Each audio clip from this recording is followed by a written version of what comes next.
Okay, hello. Welcome to this very brief video about the writing revolution. It's the third little video that I've made to go onto the Wolsey Academy pedagogy site, and it's the third that follows the Pedagogy Book Club's Twitter sort of suggestions of books to read. And this one is a fantastic book. It's mammoth, and if I'm honest, I have not had the chance to read it from cover to cover. I have dived in and out of it, and I have been using some of the ideas in my lessons to great effect, it has to be said. Um, when you start having taught for so long, you sort of get stuck in a rut, I think, of sort of only using the same 6 or 7 techniques maybe over and over again. And it's nice to sort of branch out. It's like cooking almost, isn't it? You sort of get stuck cooking the same 5 or 6 meals over and over, and then it's nice occasionally to branch out. And there's some fantastic ideas in here, and they're just fully justified. And it's a bit of a phenomenon, this book, really. There's a little ad for the Pedagogy Book Club. If you don't know who we are, check us out on Twitter, and previous presentations are there at Wolsey Academy. So yeah, book published 2017. American authors, very well received, great reviews, used throughout. I don't imagine there's many teachers that have yet to hear about it. Probably not as many as we'd like have fully sort of embraced it. Certainly, I came across this book probably about 3 or 4 years ago, and stole one good idea from it and then never returned to it. And then when it got recommended with the book club, I've come back to it, read it more in depth, and I come away with a few more ideas. It's a good little read in the sense that it builds things up in a logical order of complexity. Starts off with how to get students to sort of use the correct words and the correct vocabulary, then how to construct sentences, and from there to paragraphs, and then from paragraphs to full-on essays.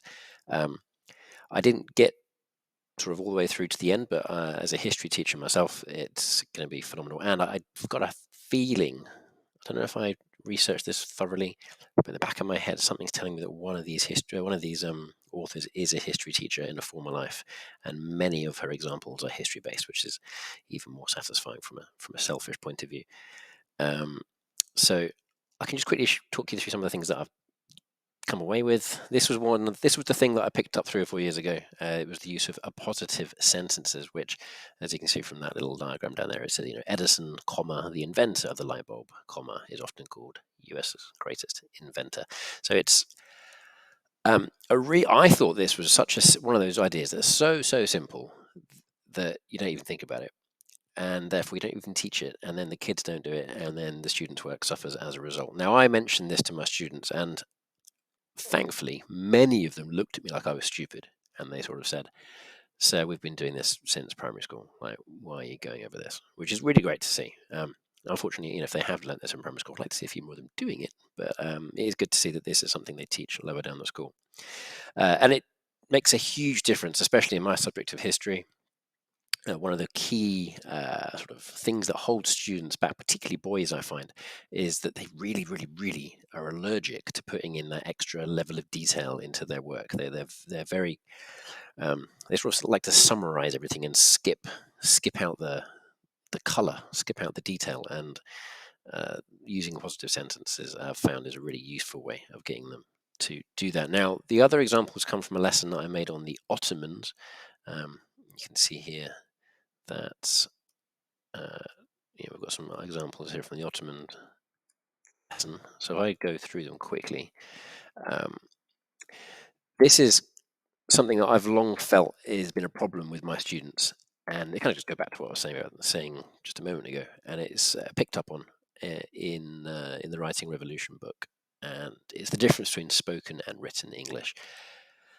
I'm sure every teacher's had an example where you've been telling a kind of anecdote to liven up the learning, or you've delivered it in a sort of funny way, and then when it comes to the kind of formal assessments, they then repeat the funny little anecdote that you put in, and you're like, oh, like it doesn't actually add any value to their argument.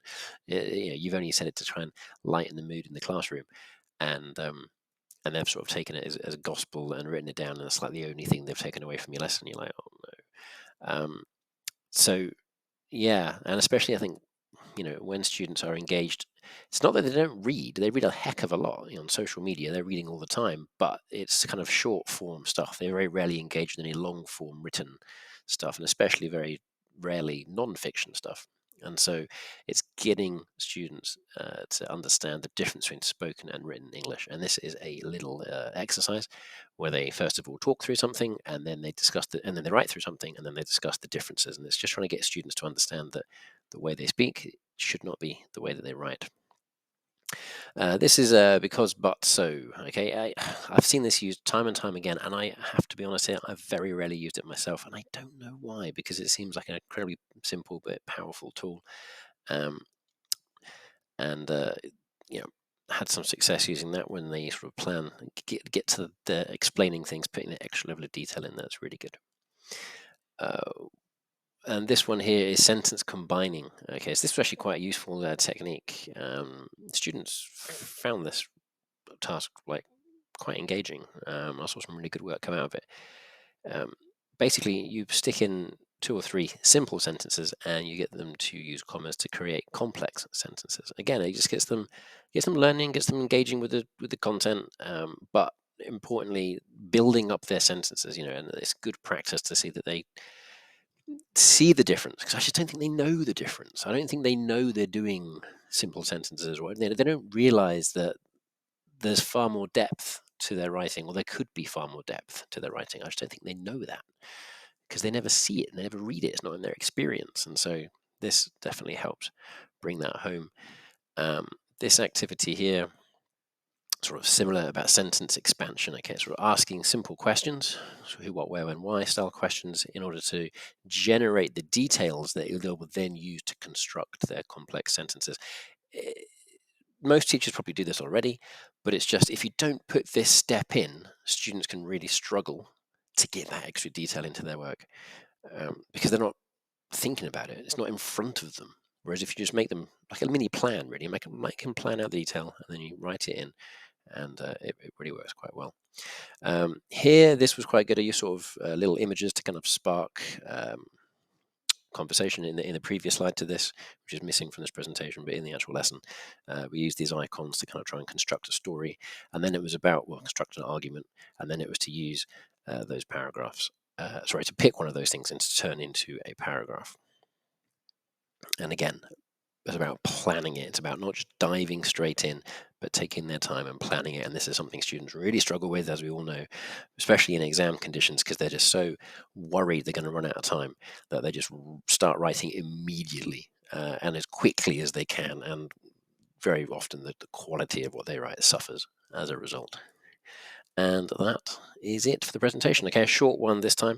I hope some of those tips have been useful. You can take those away and use them in your own lessons. But they all come from the Writing Revolution, and I have scratched the surface of this, and I'm very much looking forward to diving into it even further, particularly the latter part of the book, which is all about building up these paragraphs into structured and sort of balanced essays. And so some really good examples in here of things about how to do argumentative skills, how to do persuasive writing, and some really, really good stuff. So could not recommend this more highly. When it comes to actual physical classroom practice and the activities that you do, this is something that every subject should be doing.